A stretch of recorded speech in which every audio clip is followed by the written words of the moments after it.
Hey, welcome back to Stimmy Film. So look, y'all, Trae the Truth got Zero jumped.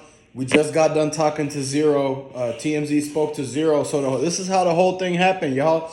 So Zero was in the restaurant, and Trae the Truth and his people basically they seen his car or his G wagon or something like that. They seen the tour bus, and they pulled up in the gas station they pulled up at the restaurant. And so now, once Zero was leaving the restaurant, he basically was like walking out. Right, he took 2 steps out. He's with this girl. He got like her arm is clutched on him, like he's like almost escorting her out. The next thing you know, he hears a voice that he's heard before, a recognizable voice. He said, "Hey, come take a walk with me." He said, "Me?" So look, that's the first red flag. Somebody told him to come take a walk with him, and it was Trae the Truth. And now look, Trae the Truth and Zero used to be friends. So at this point, Zero is thinking like, okay, he just want a conversation. It has been some issues that they've had in the past. So he was thinking that they were just about to talk it out, get this stuff over with, because Trae the Truth portrays himself as a community leader. And so next thing you know, it was actually a setup. So Trae the Truth actually backdoor Zero, because this is from Zero's own words on how he told the story. Now, Zero said that they was walking right by the Sprinter van alongside of it. The Sprinter van was parked frontwards. They didn't back in or anything. And as they're walking by it, next thing you know, once they walk past, somebody hops out or jumps from the back or behind it. They were basically hiding, concealing themselves with the Sprinter van. So Zero and Trae the Truth walked by. Then Trae the Truth, he already had basically whoever he was with. Obviously, this seems like it was planned that they were going to jump him or something, right? So now they're walking. Next thing you know, a fist comes flying out in Zero's direction. Zero tried to duck it, but he didn't react quick enough. It caught him. And next thing you know, a lot more people come out and they start swinging on Zero. Zero ain't got no choice. It's one versus 10 guys. 10 guys came up, and Zero didn't have Charleston White or anybody with them, so nobody had pepper spray or nothing, right? They're just leaving the restaurant. And then now Zero has to hit the ground because they're starting to hit him, really. They try to stomp him. It's 10 dudes literally jumping him. And once they jumping him, he's protecting his vitals. He's protecting everything. Make sure he doesn't get injured. He got to protect his head and neck and eyes and everything, because if anything happened to that, you could possibly have consequential damages. Now, Trae the Truth, he was basically sending a message to Zero and was sitting there watching everything happen. He wasn't helping and nothing like that. He didn't tell the guys to stop or anything. That's how you know he was a part of it.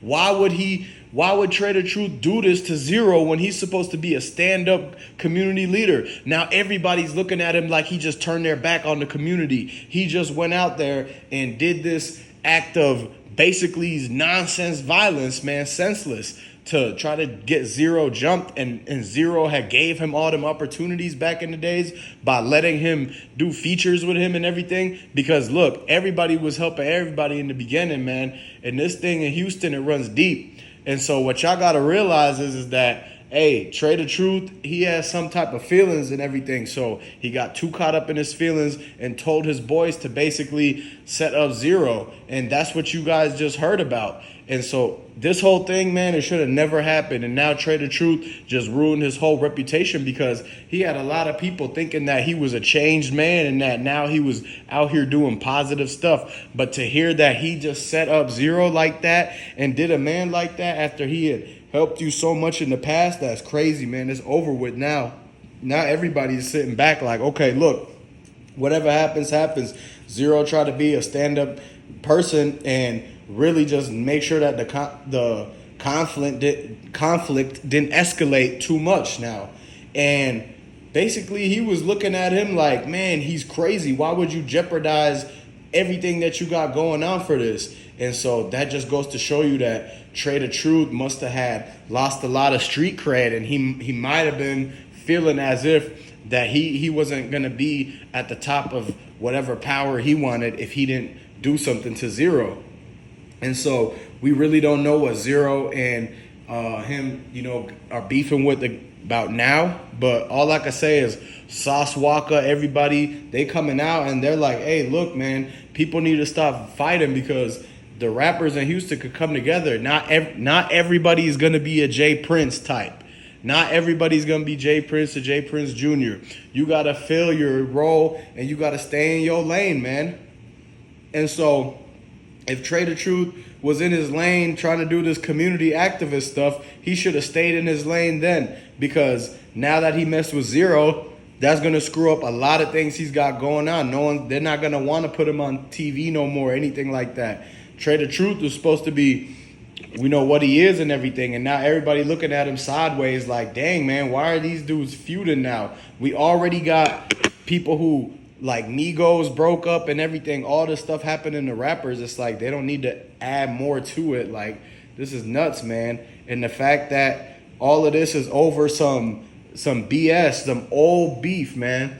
They need to leave it alone because that's all in the past. It's not 2003 no more. It's not 2006 no more. So they can't just be beefing over old stuff. You got to see, that's the reason why Chameleonaire really left the whole thing, man. He left to go make his money because he knew that people were still going to be petty and holding on to old beef and just basically holding a grudge on somebody for over 20 years. And that's why Chameleonaire got out of the whole thing, man. He already seen this coming and got out the way.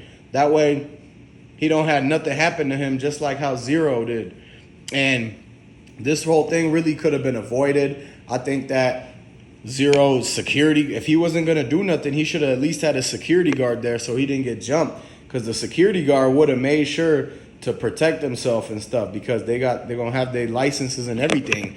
And one thing you got to understand is that it's like where all these people hiding from, like the fact that they found him at this restaurant.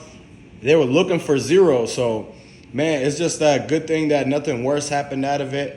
Usually we're not expecting to see fights go on like this in 2022, 2023. But this is what's going on, man. And these are two people who, a lot of people grew up listening to Zero and Trae the Truth. So their fans are really just disappointed that they're fighting. And, they're like, man, Trae the Truth should be ashamed of himself for trying to jump Zero. The way that Zero described that story and him being the victim in the situation is what is being reported. And so we don't know. I don't think he's going to be doing anything as far as pressing charges if we were to guess right now, but we don't really know. And so this whole thing is going to be a continuing, ongoing situation, and we're going to keep updating y'all on this. So make sure you go ahead and subscribe to this channel and tune in to keep up with the rest of the whole report. Now, until then, I'm going to catch you on the next one. Make sure you hit the link in the description.